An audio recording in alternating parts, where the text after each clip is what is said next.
My sister said no one would ever date me, so she cried when I got engaged before her. Growing up, Violet was the pretty one, the charming one, the one who got asked to every dance while I stayed home with a book. Mom used to sigh and say, "At least you're smart, honey." Like that was some consolation prize for being invisible. Violet dated constantly. Star athletes, homecoming kings, guys who looked like they stepped out of cologne ads. She'd bring them to family dinners just to watch me squirm. "Maybe you could set her up with one of your friends," Mom would suggest hopefully. Violet would laugh. "My friends have standards." By the time I turned 25, I'd stopped going to family gatherings. Violet was on boyfriend number 4 that year, each one supposedly the one. Meanwhile, I was building my career as a civil engineer, traveling for projects, living my life. Then I met Owen at a construction site in Denver. He was the project manager, brilliant and kind, with this quiet confidence that made everyone listen when he spoke. We started with coffee breaks, then dinners, then everything else. 6 months in, he proposed. Simple, perfect, exactly us. I called my parents to share the news. Silence. Then Mom said, "Are you sure he's serious? Men don't usually..." She trailed off, but I heard it loud and clear. "Men don't usually choose you." I hung up. Violet called 10 minutes later. "Congratulations," she said, her voice tight. "I'm really happy for you." She wasn't. I could hear her crying after she thought she'd muted the phone. At our engagement party, Violet showed up with Preston, her latest. She wore white. Actually wore white to my engagement party. She kept touching Preston's arm, laughing too loudly, making sure everyone saw how perfect they were. But I noticed how he checked his phone constantly, how he barely looked at her. Mom pulled me aside. "Don't make a big fuss about the wedding," she whispered. "Violet's having a hard time with this." I just stared at her. My own mother asking me to downplay my happiness because my sister couldn't handle not being the center of attention. 2 weeks before my wedding, Violet called at 2 a.m. "I need to tell you something," she sobbed. Preston had cheated. They'd broken up. "I just thought maybe we could postpone your wedding," she said. "Just a month or 2, until I feel better." I laughed, actually laughed. "No." She showed up at my wedding anyway, red-eyed and dramatic. During the reception, she cornered Owen near the bar. I watched from across the room as she touched his shoulder, leaned in close. My cousin Tessa appeared beside me. "She's telling him you've always been jealous of her," Tessa whispered. "That you're probably just using him to compete with her." Owen's face went cold. He stepped back, said something brief, and walked away. Violet stood there looking stunned. When he reached me, he kissed my forehead and said, "Your sister just tried to convince me you're marrying me out of spite." He smiled. I told her that was impossible because spite doesn't look at someone the way you look at me. We left early for our honeymoon. 3 days into our trip in Greece, my phone exploded with messages. Violet had posted on social media that she was engaged to Preston, the same Preston who'd cheated. She'd taken him back and he'd proposed, apparently the same week as my wedding. The announcement was full of photos, captions about true love conquering all, about finding her soulmate. I showed Owen. "Should we send congratulations?" he asked. "No," I said. "Something's wrong." I was right. 2 days later, Tessa sent me a screenshot. Preston's ex-girlfriend had commented on Violet's post. "He's still married to me. Our divorce won't be final for 6 months." I sat on our hotel balcony, the Aegean Sea stretching endlessly before me, and felt something shift. Violet had been so desperate to one-up me that she'd gotten engaged to a married man. But it got worse. When I got home and finally checked my email, there was a message from someone named Delilah. "I don't know if you know this," it read, "but your sister Violet has been messaging your fiancé, well, husband now, I guess, since before your engagement." My hands went numb. The email continued. Delilah was Owen's assistant at his previous job site. She'd noticed Violet's messages coming through on Owen's work phone, which she managed for scheduling purposes. "At first they seemed innocent," she wrote, "just asking about you, saying she wanted to make sure you were happy. But then they got weird. She started asking personal questions about Owen, about his finances, about whether he'd dated anyone before you." I sat staring at my laptop screen, the cursor blinking. Owen was in the shower, humming some Greek song we'd heard at a taverna the night before. I could hear the water running, could picture him completely unaware that our entire relationship might have been under attack this whole time. "She asked him to meet her for coffee," Delilah's email continued. "Said she needed his help with a surprise for you." Owen declined. "She asked again, and again. I'm only telling you this because the messages kept coming even after your wedding. The last one came yesterday. She told him she'd made a mistake, that she should have fought for him, that you didn't deserve him." I called Delilah immediately. It was 4 a.m. in Chicago, but she answered on the second ring. "I knew you'd call," she said. "I'm sorry. I should have told you sooner, but Owen made it clear he wasn't interested and I didn't want to ruin your engagement. But when she messaged again after your wedding, I couldn't stay quiet anymore. Do you have screenshots?" My voice sounded hollow. "All of them. I'll send them now." The shower turned off. I had maybe 3 minutes before Owen came out. My email dinged. Delilah had sent a folder with 47 screenshots. I opened the first one. "Violet. Hey, this is so random, but I wanted to reach out. I'm Violet's sister. I just wanted to say thank you for making her so happy." That one was dated 2 weeks after Owen and I started dating, before anyone knew we were serious, before I'd even told my family about him. "Owen. Thanks, she makes me happy too." Violet. "Can I ask you something? I'm planning a surprise for her birthday and I need your help." Owen. "Sure, what did you have in mind?" Violet. "Can we grab coffee? It's easier to explain in person." Owen. "I'm pretty busy this week. Can we just discuss it over text?" There were 15 more messages from Violet trying to set up a meeting, Owen politely declining each time. Then the messages changed tone. "Violet, I have to be honest with you, I'm worried about my sister. She has a history of moving too fast in relationships and getting hurt. I just want to make sure you're serious about her." Owen. "I'm very serious about her. You don't need to worry." Violet. "It's just that she's been hurt before. by men who seemed serious at first. How do I know you're different? Owen, you'll have to trust me. Or better yet, trust your sister to make good decisions. I scrolled faster. The bathroom door opened. I slammed the laptop shut. Owen emerged in a towel, water still dripping from his hair. Everything okay? He asked, noticing my face. I opened my mouth, closed it, opened it again. Did Violet ever message you? His expression shifted. Yeah, she did. Why didn't you tell me? He sat down on the bed next to me. Because it didn't matter. She was clearly trying to cause problems, and I wasn't going to give her that satisfaction. I figured if I ignored her, she'd eventually stop. Did she stop? No. He ran his hand through his wet hair. The messages got more intense. She started saying things about you, about your past relationships, trying to make me doubt you. Then she started making it about her, saying she'd made a mistake introducing us. She didn't introduce us. We met at a construction site. I know. That's when I realized she was lying about everything. So I blocked her number. I opened the laptop again and showed him the screenshots. All 47 of them. He scrolled through in silence, his jaw tightening with each message. This one, I pointed to a message sent 3 days before our wedding. This one says she loves you. Violet, I can't stop thinking about you. I know it's wrong. I know the timing is terrible. But I think I'm in love with you. I think I have been since the moment we met. Owen, we've never met, Violet. And I'm marrying your sister in 3 days. Don't contact me again. Violet, we did meet at your engagement party. You probably don't remember because you were so focused on her, but I felt something. I know you felt it too. Owen had blocked her after that, but the messages had continued to his work email, which was public. The last one had been sent yesterday. Violet, I know you blocked me. I know you think I'm crazy, but I need you to know that she's not who you think she is. She's using you to get back at me for being prettier, more successful, more loved. Our whole lives she's been jealous of me. This is just another way for her to win. Owen closed the laptop. This is insane. This is Violet. We sat in silence. The Greek sun streamed through the windows, making everything look surreal. I thought about every interaction with my sister. Every moment she'd made me feel small. The comments about my appearance, my intelligence, my worth. The way she'd monopolized our parents' attention, their love, their pride. The way Mom had asked me to downplay my own wedding so Violet wouldn't feel bad. And now this. She'd tried to steal my husband before I'd even married him. What do you want to do? Owen asked quietly. I thought about it. I could confront her, scream at her, show our parents what she'd done, but that's what she wanted. Drama, attention, proof that I cared enough about her actions to react. Nothing, I said. We do nothing. We finish our honeymoon, we go home, and we live our lives. Without her in them. Owen nodded. I like that plan. We stayed in Greece for another week. We didn't talk about Violet again. We swam in the sea,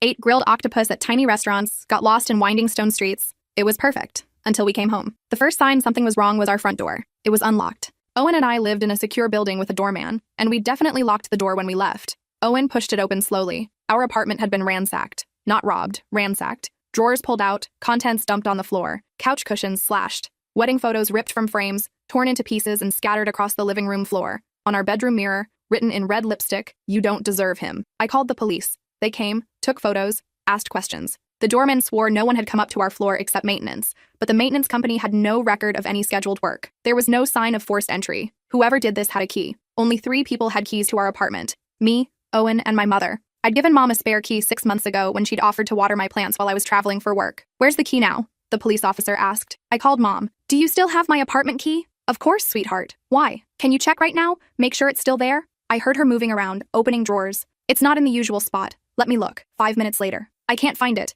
When did you need it? I'm sure it's here somewhere. When was the last time you saw it? Oh, I don't know. Maybe a few weeks ago? Violet borrowed it, actually. She said she wanted to drop off your wedding gift while you were on your honeymoon, as a surprise. The police officer's pen stopped moving. He looked at me. I gave him Violet's full name and address. They found her at Preston's apartment. The same Preston who was still legally married to someone else. She denied everything at first. Said she'd never been to our apartment, never touched anything. Then they showed her the security footage. The building's security cameras had caught everything. Violet entering with a key 2 days after our wedding. Leaving 3 hours later with 2 large garbage bags. Going back the next day with Preston, the 2 of them carrying out boxes. They'd stolen from us. While we were on our honeymoon, celebrating our marriage, my sister and her married boyfriend had broken into our home and stolen our wedding gifts, the cash gifts from the envelopes, my grandmother's jewelry that I'd worn on the wedding day, Owen's laptop, our passports, even the espresso machine we'd registered for. The police found most of it in Preston's storage unit. Violet had apparently planned to sell it all online. Why? The detective asked her. Why would you do this to your own sister? According to the police report, she'd said, because she has everything I want. She always gets everything. Preston was charged with breaking and entering and theft. Violet was charged with theft, vandalism, and criminal trespass.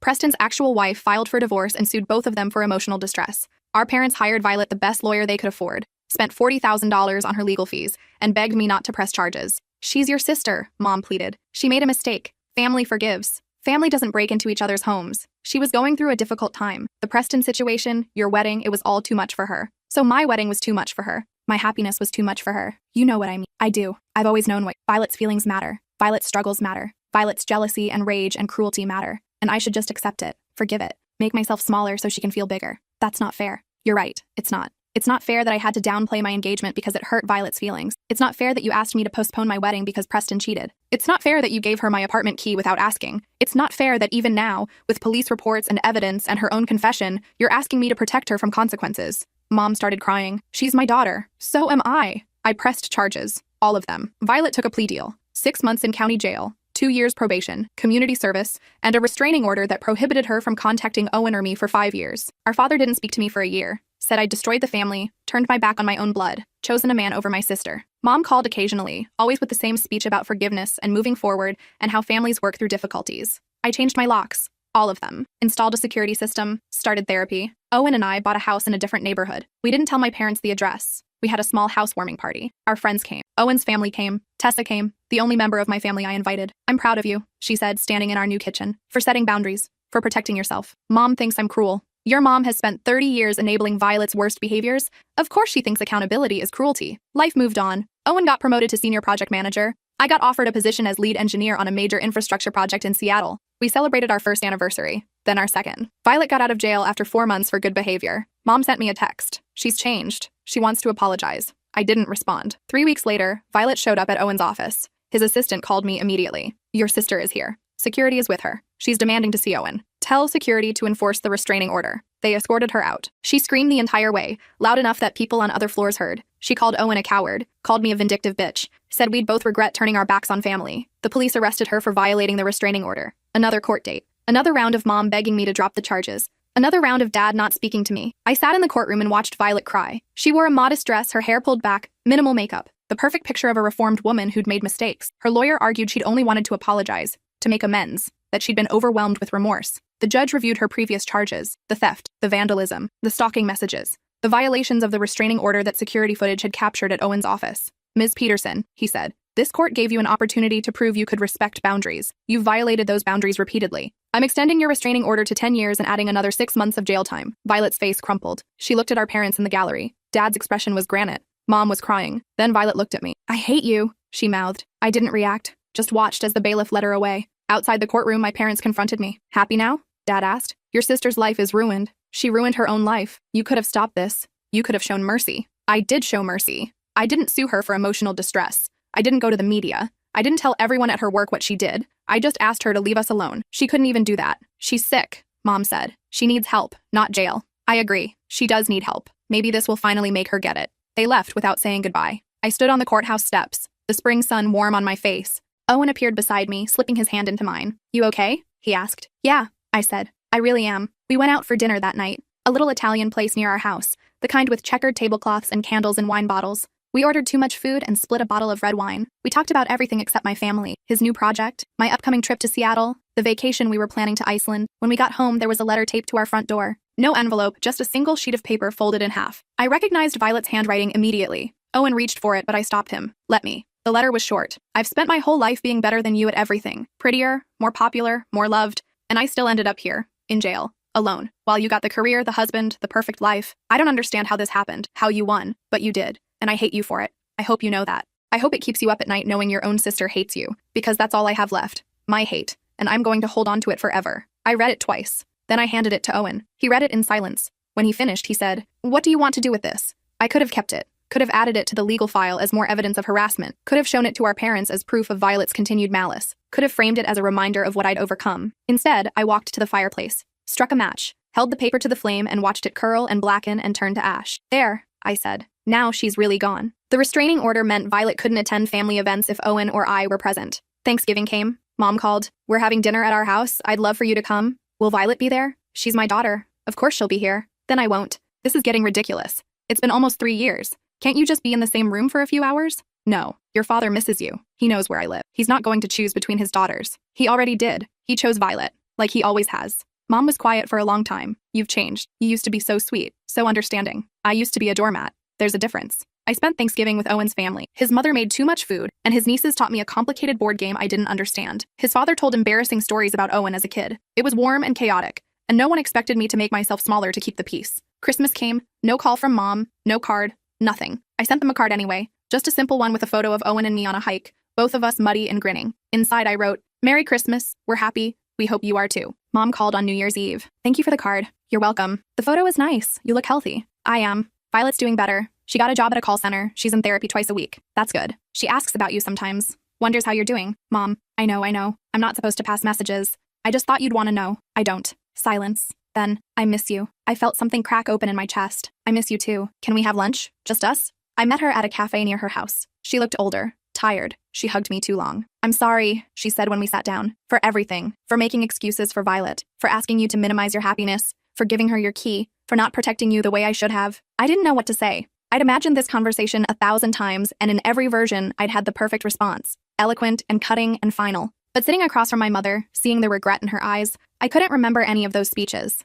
Why? I asked instead. Why was it always her? Mom stirred her coffee. Because she demanded it. From the moment she was born, she demanded attention, affection, everything. And if she didn't get it, she'd scream until she did. You were different. You were quiet, self-sufficient. You didn't need me the way she did. I did need you. I know. Her voice broke. I know you did. And I failed you. I told myself I was being fair, giving each daughter what she needed. But really, I was just taking the path of least resistance. It was easier to give Violet what she wanted than to deal with her tantrums. And you never complained. So I thought you were fine. I wasn't fine. I was invisible. You were never invisible to me. I just got so used to you being strong that I forgot you needed support too. We talked for 2 hours. She told me about her childhood, about being the youngest daughter expected to cater to her older sisters, about how she'd seen herself in me, the capable one, the responsible one, about how she'd unconsciously recreated the same dynamic with her own daughters. Your father and I are in marriage counseling, she said. We're trying to understand our role in all of this. He's having a harder time with it than I am. He still thinks if everyone would just forgive and forget, we could go back to normal. There is no normal. There never was. I'm starting to see that. We finished our coffee. She walked me to my car. Can we do this again? She asked.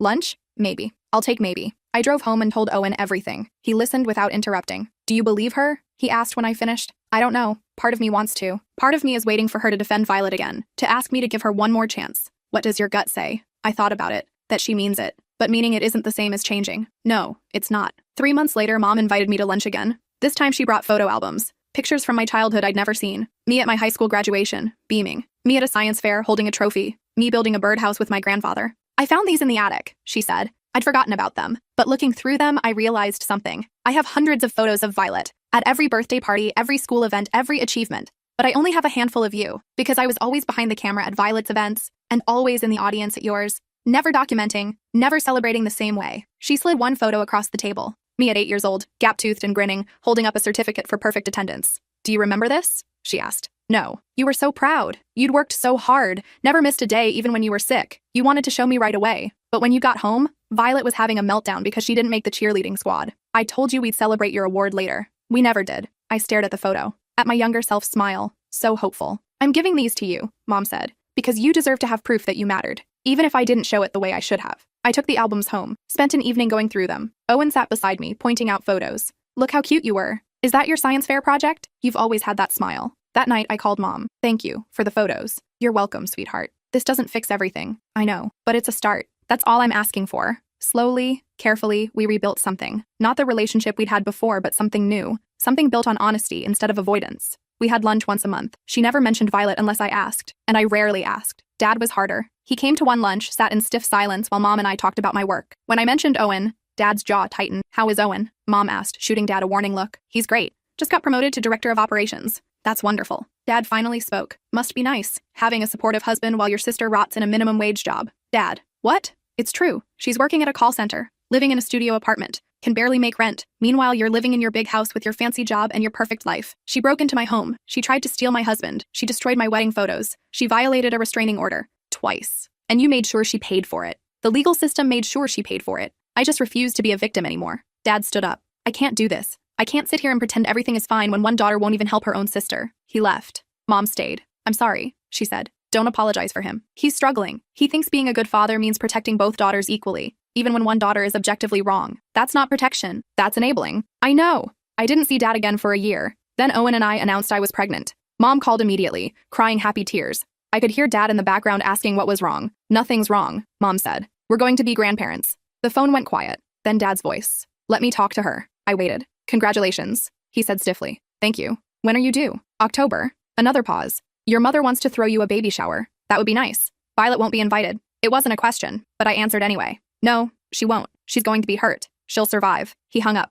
But 2 weeks later, a package arrived. A wooden rocking chair. Hand-carved. Beautiful. The The card said, "For the baby. Love, Dad." Owen assembled it in the nursery. I sat in it, rocking slowly, crying for reasons I couldn't fully explain. Mom threw the baby shower at her house. Dad was there, awkward but present. He gave me a hug that lasted 3 seconds longer than usual. "You're going to be a great mother," he said. "Thanks, Dad." The shower was small. Owen's family, my friends from work, Tessa and her wife, Mom's sister, who'd always been kind to me. No one mentioned Violet. No one asked why half the family was missing. We ate cake and opened presents and celebrated the life growing inside me. On my way out, Mom pulled me aside. "Violet called this morning. She'd seen the shower on my calendar. She wanted to know if she could come." My stomach clenched. "What did you tell her?" I said no, that this was your day, and she'd forfeited the right to be part of these moments. "How did she react?" She cried. Said I was choosing you over her, that I was a terrible mother, that she'd never forgive me. "I'm sorry." "Don't be. I should have said no to her a long time ago. Would have saved us all a lot of pain." My daughter was born on October 15th. 7 pounds, 3 ounces. Perfect. We named her Iris, Owen's grandmother's name. Nothing from my family. A clean slate.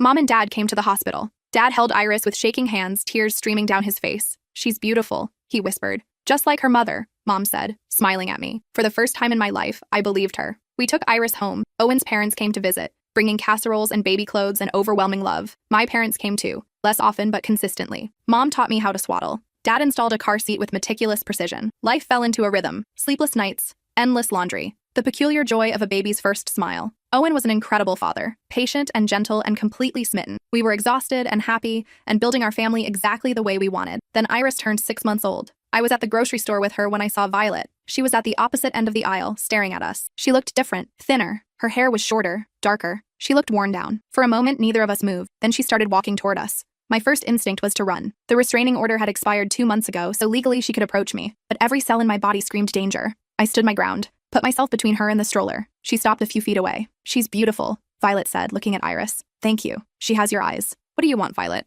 "I'm not here to cause problems. I just wanted to see my niece." "She's not your niece. You gave up that right when you broke into my home. That was years ago. People change." "Do they?" Violet's jaw tightened. "I've been in therapy. Real therapy. Not the court-mandated stuff. I'm working on myself." "Good. Work on yourself somewhere away from me and my family. I'm trying to apologize." "I don't want your apology. You're not even going to give me a chance?" "You've had hundreds of chances. You've wasted all of them." She looked at Iris again, her expression softening. "Mom and Dad told me about her. They showed me pictures. I'm an aunt." "No. You're a stranger who shares my DNA. That's cold. That's honest." A store employee approached, sensing tension. "Is everything okay here?" "Fine," I said. "I'm just leaving." I pushed the stroller past Violet. She didn't follow. But as I reached the end of the aisle, she called out, "I'm sorry for all of it. I know you don't believe me, but I am." I didn't turn around, just kept walking, loaded my groceries, buckled Iris into her car seat, drove home with shaking hands. Owen was in the garage when I pulled up. He took one look at my face and knew. "What happened?" "Violet. At the store." His expression darkened. "Did she threaten you?" "No. She apologized." "Do you believe her?" I thought about her face. The genuine remorse I'd seen there. The exhaustion. The years that had passed since the last time we'd spoken. "I don't know," I said honestly. "Part of me wants to. The same part that still remembers being kids together, sharing a room, telling secrets in the dark, but the rest of me remembers everything that came after. You don't owe her forgiveness." "I know." That night I called Mom. Violet approached me today. "I know. She called me right after. She was crying." "Did she say what happened? That she tried to apologize and you rejected her? That you wouldn't even look at her?" "That's not exactly what happened." "I figured. But that's Violet's version, the victim narrative. So you don't believe her?" Mom sighed. "I want to. God, I want to believe she's changed. That the therapy is working. That she's genuinely sorry. But I've been through this cycle before. The apology, the promises, the temporary improvement. Then something happens and we're right back where we started. So what do I do? Whatever feels right for you. You don't owe her anything. Not forgiveness, not a relationship, not even acknowledgement. You've built a good life without her. You're allowed to keep it that way." I thought about that. The life Owen and I had created. The home, the baby, the peace. Did I really want to risk it by letting Violet back in? A month later, Violet sent a letter. A real one, handwritten, 6 pages long. She wrote about her therapy, about realizing she'd spent her whole life deriving her self-worth from being better than me, about how when I finally succeeded in ways she couldn't, it had shattered her entire identity, about the jealousy that had consumed her, how it had poisoned every relationship she'd had. "I know I don't deserve your forgiveness," she wrote. "I know I've burned every bridge, destroyed every chance, but I need you to know that I see it now. I see what I did to you, the comments, the comparisons, the constant put-downs. I see how Mom and Dad enabled it, how they let me treat you like you were less than human, and I'm so sorry." The letter went on. She wrote about Preston, about how he'd used her desperation to manipulate her into helping him steal from us, about how she'd been so blinded by the need to one-up me that she couldn't see he was a con artist, about hitting rock bottom in jail, alone, realizing she'd destroyed her life for literally nothing. "I don't expect you to respond," she ended. "I don't expect anything from you. I just needed you to know that I see what I did. And if I could take it back, if I could go back to being kids and do it differently, I would. I'd be the sister you deserved, the one who celebrated your successes instead of resenting them, the one who had your back instead of stabbing it." I read the letter 3 times, showed it to Owen. What do you think? I asked. I think it sounds genuine, but I also think she sounded genuine before. Mom said the same thing. Do you want to forgive her? Did I? I thought about it. About the years of pain, the wedding she'd tried to ruin, the home she'd violated, the nights I'd spent wondering why my own sister hated me so much. But I also thought about the sister I'd had before the jealousy consumed her, the one who'd let me hide in her room when I was scared of thunderstorms, the one who'd taught me how to French braid my hair, the one who'd existed before we'd been pitted against each other, before comparison had become competition. I don't know, I said, but I think I might want to try. I wrote back, 1 page, simple. I got your letter. I appreciate your honesty. I'm not ready for a relationship, but I'm willing to consider it in the future. If you're serious about changing, prove it through actions, not words. Stay in therapy. Build a life you're proud of without comparing it to mine. And maybe someday we can have a conversation, she wrote back immediately. Thank you. That's more than I deserve. I'll prove it. I promise. A year passed. Then another. I'd see Violet occasionally at family events I attended without Owen. Christmas morning, Easter brunch, Mom's birthday. We'd nod at each other, exchange brief pleasantries. Nothing substantial. But I noticed changes. She didn't monopolize conversations anymore. Didn't brag about her life or put down others. When Dad started to compare us during one dinner, she cut him off. Don't, she said. We're not in competition. We never should have been. Dad looked stunned. Mom smiled into her wine glass. Iris turned 2. We threw a birthday party at our house. I didn't invite Violet, but she sent a gift anyway. A beautiful wooden toy chest with Iris's name carved into it.